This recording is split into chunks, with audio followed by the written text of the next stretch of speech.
Channel SB classes में। तो आज से हम 6th क्लास की एनसीईआरटी साइंस को कवर करेंगे। तो जैसे कि हमने पहले भी ईवीएस को कंप्लीट किया है सीटेड पेपर 1 के लिए, तो ये जो वाला कंटेंट होगा हमारे सीटेड पेपर 2 के लिए है। ओके, तो सबसे पहले हम चैप्टर का नाम लिखते हैं, food where does it comes from, मतलब कि भोजन कहाँ से आता है। ओके, तो हम सबसे पहले बेसिक टर्म्स को समझ लेते हैं।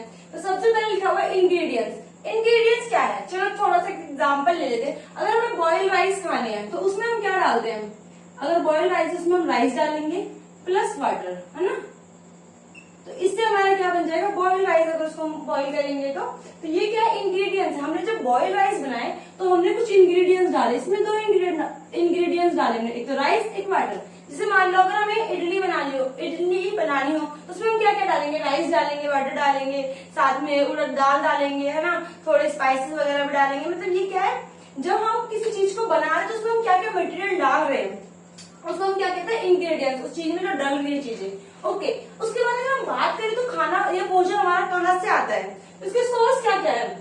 देखो, हम एग, मीट, फिश, चिकन ये सब खाते हैं। ओके, व्हीट और राइस ये भी खाते हैं, दाल वगैरह सब, है ना। तो अगर हम बात करें तो व्हीट और राइस ये क्या है, ये हमें प्लांट से मिलते हैं, हमें नाम से पता चल रहा है। व्हीट और राइस हम क्या उगाते हैं, हम खेतों में गेहूं उगाते हैं ना। उसके बाद अगर हम बात करें चिकन वगैरह की, तो ये क्या है, एनिमल से आते हैं। ओके, तो हमें सोर्स पता चल गया हमारे जो भोजन के, एक तो प्लांट है, दूसरा एनिमल है।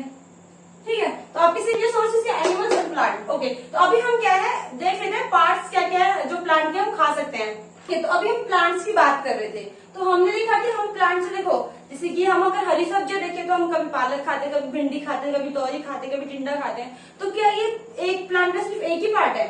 नहीं। अगर हम बात करें पालक की, तो पालक क्या पत्तियों में आ जाता है, लीव्स में आ जाएगा। ठीक है, और अगर हम बात करते हैं आलू की, तो आलू किसमें आ जाएगा, रूट्स में आ जाएगा। तो जैसे अगर हम बात करें लीव्स की, तो लीव्स में क्या आ जाएगा, हमारा पालक आ जाएगा। ठीक है, तो फ्रूट्स की बात करें तो कुछ भी आ जाएगा, इसमें तो ऑरेंज एप्पल रहेगा, कुछ भी डाल दो फ्रूट में।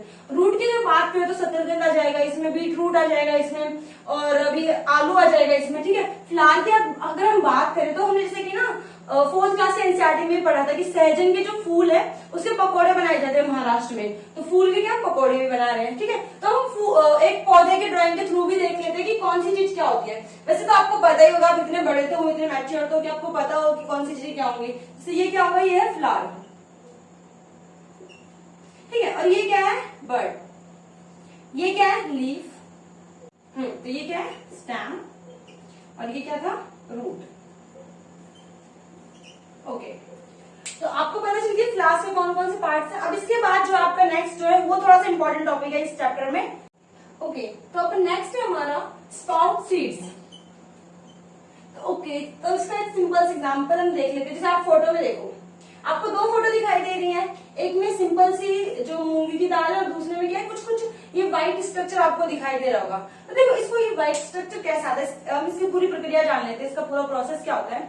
तो आपको क्या करना है, एक बाउल में पानी लेना है, एक वेसल में, और आपको मूंग दाल डाल देनी है उसमें। ठीक है, उसको एक दिन के लिए वैसे ही छोड़ देना। फिर आपको दूसरे दिन क्या करना है, उस पानी को उस वेसल से निकाल के मूंग दाल को किसी वेट क्लॉथ में लपेट के रख देना है। उसके बाद एक दिन बाद आप देखोगे तो इसमें क्या है, व्हाइट व्हाइट स्ट्रक्चर आपको फोटो में दिखाई दे रहा है, ये व्हाइट व्हाइट स्ट्रक्चर जो है ये आ जाएगा। तो ये जो व्हाइट स्ट्रक्चर आ जाएगा, तो इसके जो सीड्स क्या बोलेंगे, स्प्राउट सीड्स। अभी हम बात करते हैं स्प्राउट सीड्स की, तो ये क्या है, हमने देखे भैया इनको स्प्राउट सीड्स हम कैसे बना सकते हैं। तो ये क्या है, बहुत ज्यादा हेल्दी होते हैं, मतलब नॉर्मल जो सीड्स होंगे उनके मुकाबले ये क्या है, इनका जो मतलब कि न्यूट्रिशन जो है इसमें बहुत ज्यादा होते हैं। ठीक है, और जो बच्चे जिम वगैरह करते हैं, ठीक है, और जो भी भागदौड़ करते हैं, तो उनके लिए तो बहुत ज्यादा हेल्दी। इवन अगर आप स्कूल में जाते हो तो आप क्या ऐसे अंकुरित करके अपने जो है चने या फिर मूंग दाल वगैरह खा सकते हो, आपके लिए बहुत ज्यादा मतलब कि अच्छा होता है हेल्थ के लिए। उसके बाद क्या है, ये 3 टाइप है, ये बहुत इंपॉर्टेंट है आपके, मतलब पूरे चैप्टर में यही एक मात्र टॉपिक है जो इम्पोर्टेंट है 6th क्लास में। कि ऑब्वियसली बात है, छोटी सी क्लास है तो छोटे मतलब बहुत ही कम कंटेंट है। ओके, तो अब हम बात करेंगे मतलब कि भाई खाने के हिसाब से लोगों को ना 3 मतलब कि जानवरों को, इंसानों को, जीव जंतु को 3 उसमें डिवाइड कर दिया है कैटेगरी में। ओके, तो उसके बाद अगर हम सबसे पहले बात करें हर्बीवोर्स की, तो हर्बीवोर्स कौन होते हैं, शाकाहारी, शुद्ध मतलब कि शाकाहारी। शाकाहारी कौन होते हैं, जो सिर्फ हरी पत्तियां, साग सब्जी ये सब खाते हैं। तो इसका एग्जाम्पल हम ले सकते हैं हिरण। ओके, उसके बाद अगर हम बात करें कार्निवोर्स की, तो ये कौन होते हैं, मांसाहारी। ठीक है, मांसाहारी कौन हो सकता है, शेर। इसमें क्या होगा, शेर, चीता, ये जो भी मांस खाता है वो हो जाएगा मांसाहारी। ठीक है, उसके बाद अगर हम बात करें ओमनिवोर्स की, तो ये कौन होता है? सर्वाहारी। मतलब ये क्या, दोनों चीजें खाते हैं, मांस भी खाते हैं और साग सब्जी भी खाते हैं। ठीक है, तो इसमें कौन सा जाएगा? मतलब इसमें मांस भी खा रहे हैं और साग भी खा रहे हैं ना, तो इसमें क्या आ जाएगा? कौन होगा ऐसा एग्जाम्पल अगर इसका हम लेंगे तो ये हो जाएगा इंसान या फिर मनुष्य। Okay, that's it. तो इसी के साथ जो है आपका पूरा चैप्टर कवर हो गया, क्योंकि 6th क्लास है तो इसमें कुछ ज्यादा कंटेंट है नहीं, थोड़ा सा कंटेंट है बस। इसमें से ये जो आपके तीन मेन कैटेगरी आपकी यही इंपॉर्टेंट है। ओके, तो इसके बाद आपका चैप्टर खत्म है। नेक्स्ट चैप्टर नेक्स्ट वीडियो में कवर करेंगे। तब तक के लिए कीप वॉचिंग।